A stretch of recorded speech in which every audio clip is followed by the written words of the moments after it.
Hey guys, it is November 29th, 2011, and this is episode number 8 of my video blog. It's actually also episode number 1 of The Sound Kitchen, which is the show that is going to be replacing the video blog as of this week. Eventually I want to have, fancy graphics and openings and all that jazz, but this week I'm just kind of introducing the concept of the Sound Kitchen. Basically, it's like if you watch the Food Network like I do, I'm way into that, which is, I know, really lame and old and boring, but Food Network is awesome. So if you watch the Food Network, it's going to be kind of similar to a cooking show, but with sound. I mean, I'm not going to be like in a kitchen with ingredients and crap, but I don't know how far I'll take the analogy, but basically I'm going to show you how to make sound effects. Today I'm going to show you how to make a car engine sound. So I'll show you a source that I use, that I record, and then some processes I do to convert it to make it sound like a car engine. Some weeks it might be I'm going to show you how to make a theremin instrument without having a theremin. So it may not just be sound effects, it might be music elements,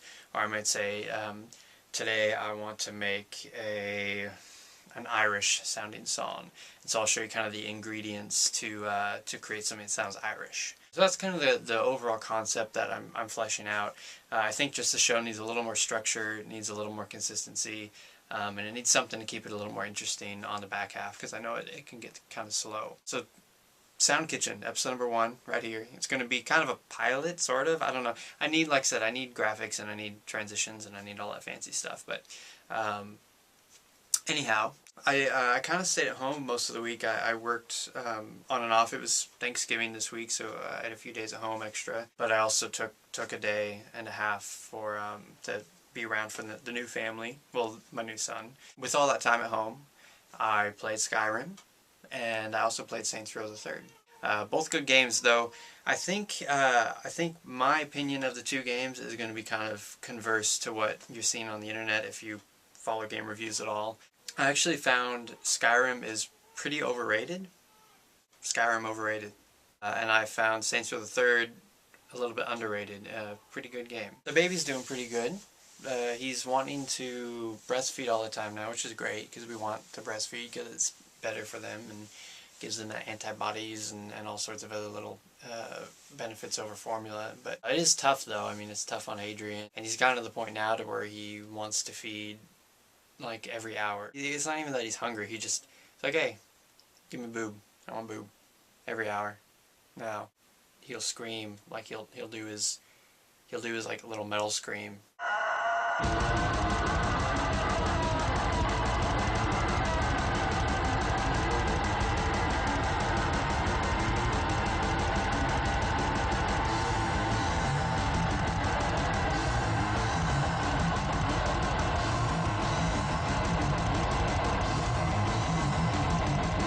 Hey, I'm hungry. So that's a little tough in the middle of the night to deal with. Though it made me kind of think that, when did we lose that ability? Like, he can just scream and breasts are presented to him. I don't know when we lost that ability, guys. We could just yell and boobs appeared, I want to get that skill back, I want to cultivate it and relearn. With some practice, maybe, maybe I could figure it out. Boobies. So I'll work on that, and I'll let you know, how it goes. So we set up our Christmas decorations this week. We do the whole fake tree thing, which I prefer. It was fun to do, like, go to the Christmas tree lots when I was a kid and stuff, but now that I would have to be responsible for all of that myself, it sounds pretty awful. So I'm content with the fake tree. Adrian really likes decorating for the holidays, and specifically Halloween, and then I think a close second is Christmas, and she gets in the mood and in the spirit. So yeah, it makes her happy. And we finally did our pumpkin seeds. We bought a pumpkin around Halloween to do our yearly pumpkin seed recipe, which, I don't know if you remember, I showed you a grape recipe a few weeks back. The pumpkin seed recipe is really similar. Where is it? I think I have the pumpkin seeds right here. So basically, I mean, it's just fucking powder on shit. It's the same as a grape recipe. I took grapes and I put like Jello powder on it. Done. Basically the same thing with pumpkin seeds. You open up the pumpkin, take out the seeds, and then dry them out overnight on a cookie sheet, and then put some melted butter, pour some melted butter on them, kind of move them around with your hands, and then pour Johnny's seasoning salt over it, and it's really good. After you put the butter and Johnny's seasoning salt, you have to put it in the oven. I don't really have a set time, it's just till it gets lightly browned. Probably only like maybe 15 minutes or something. It's really short. Anyway, if you saw the vlog last week, you know that I started doing a podcast with John McEwen. And that was fun. That was a lot of fun, actually. It's nice because if you have a job that you're on a computer, you can just listen to it and you don't have to have like it on the screen. You can have it in the background, minimized, and just kind of listen to it when you do your workday. It is on my website. There's an actual page for podcasts now. Go check it out, or find my SoundCloud page. But my website, if for some reason there's no link, I can't remember on the description, is welchcompositions.com, and you'll find it there. The Sound Kitchen. So as I said at the beginning of the show, the Sound Kitchen. That's, you know, what the show's going to be called. That's what we're gonna need to cook some sounds. But this week is a car sound, car engine sound specifically. Alright guys, so today's recipe is the car engine sound effect, and it only has 3 ingredients or 3 components to create that sound effect. The first component needed is a brass mouthpiece. This is a trumpet mouthpiece. You can use tuba, trombone, French horn, whatever.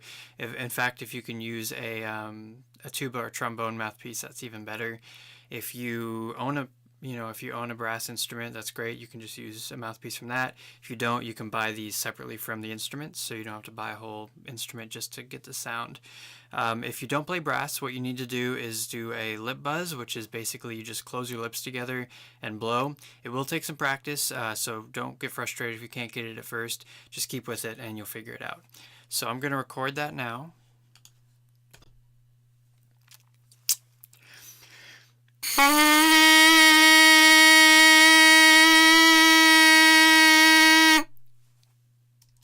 Okay, that is the first component in our car sound effect recipe.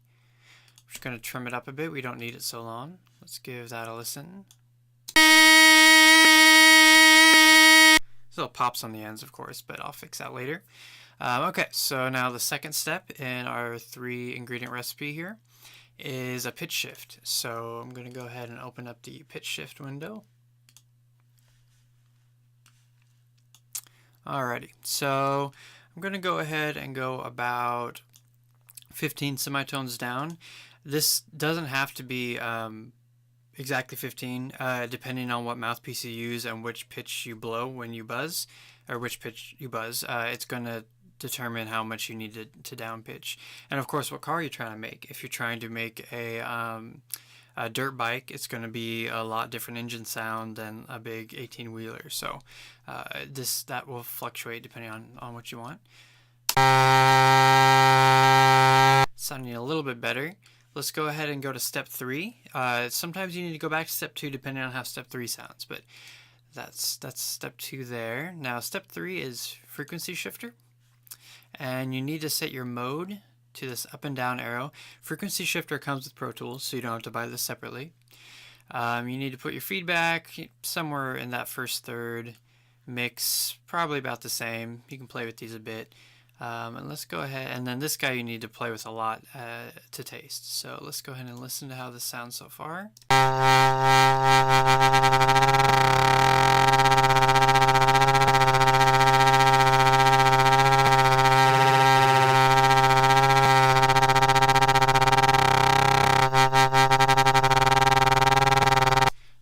How that's sounding. I think I need to down pitch it some more. I'm going to do a whole nother 15 semitones just to see. Let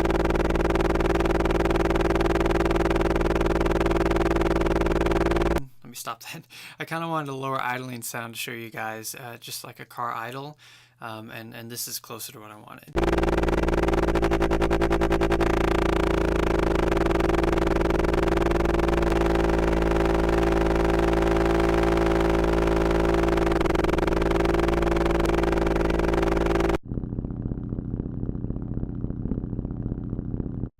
So there you have it. You have your mouthpiece buzz. Then you have your pitch shift down. I went a total of 30 semitones down. And then your frequency shift, and that just creates a kind of fluctuation of pitch up and down. It gives that engine quality to the sound. And to loop it, if you're using it for like a video game or something where it will loop, you would just go ahead and clean up the ends to make sure they zero out. Anyway, simple recipe, 3 things, and you can create a car sound from scratch. And depending on what mouthpiece you use and how much you pitch shift it and how much you do the frequency shift, you can get different types of car engines. So hope you enjoyed that, and I'll be doing another sound or another audio element next week. And if you have any recipe requests, let me know. Later.